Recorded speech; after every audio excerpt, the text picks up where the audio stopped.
চুপ, বাজে কথা বন্ধ কর। ওই মেয়েটা আর এখানে থাকবে না। ওকে বের কর এক্ষুনি এখান থেকে, এক্ষুনি বের কর। আজকের পর যদি আর ওকে দেখি আমি কিন্তু মেরে ফেলবো, বলে দে ওকে।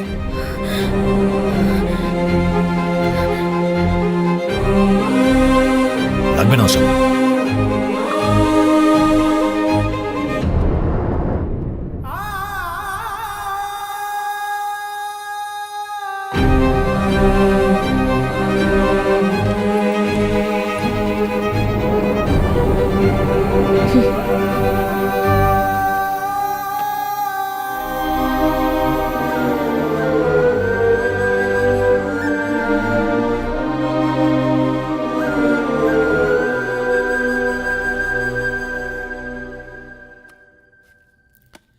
দাদা একটু স্যুপ দেবো? লাগবে না। মহেশ, এদিকে আন। মেয়েটা গেছে এখান থেকে? আমি কিছু জিজ্ঞেস করছি। আরে খাবি পরে, আগে আমি যা জিজ্ঞেস করলাম তোর উত্তর দে। আগে এটা বলো যে ওর সঙ্গে একা একা কি কথা বলছিলে, তখনই বোঝা যাবে ট্রাফিক 1 ওয়ে না 2 ওয়ে। কি বললি?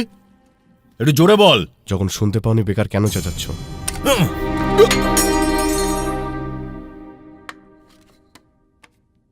একটা কথা তোমায় বলে রাখি, এই কাজগুলো এরাই করেছে।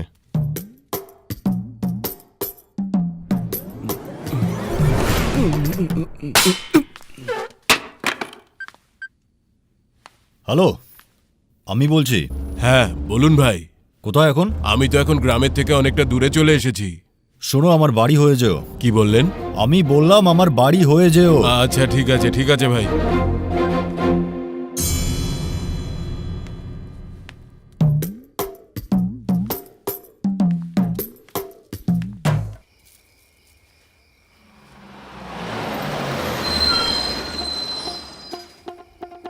বাসটা বাড়ির সামনে দাঁড় করালে কেন? ভাই ওই পিছনের দিকে রাস্তায় দেখলাম একটা গাছ পড়ে রয়েছে, তাই আমাকে বাসটা এখানে নিয়ে আসতে হলো। এবার কি করবে? ব্যাস এটাকে এক্ষুনি আমি রিপেয়ার করতে নিয়ে যাচ্ছি। ঠিক আছে, যাও। হ্যাঁ হ্যাঁ। তুমি কি কিছু বলতে চাও? কিছু না।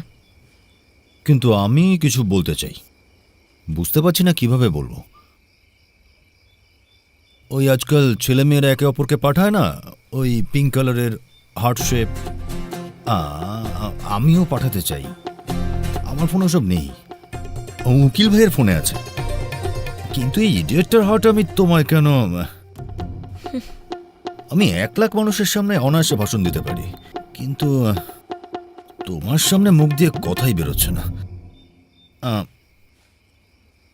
আমার ফিলিং বোঝানোর জন্য তোমায় যদি কোনো গিফট দিই, তুমি নেবে?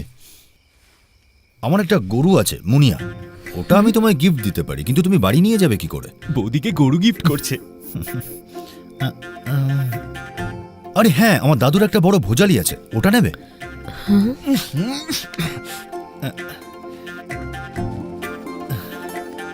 দেখো, আমি তোমায় 2টো চয়েস দিলাম, যে কোনো একটা বেছে নাও।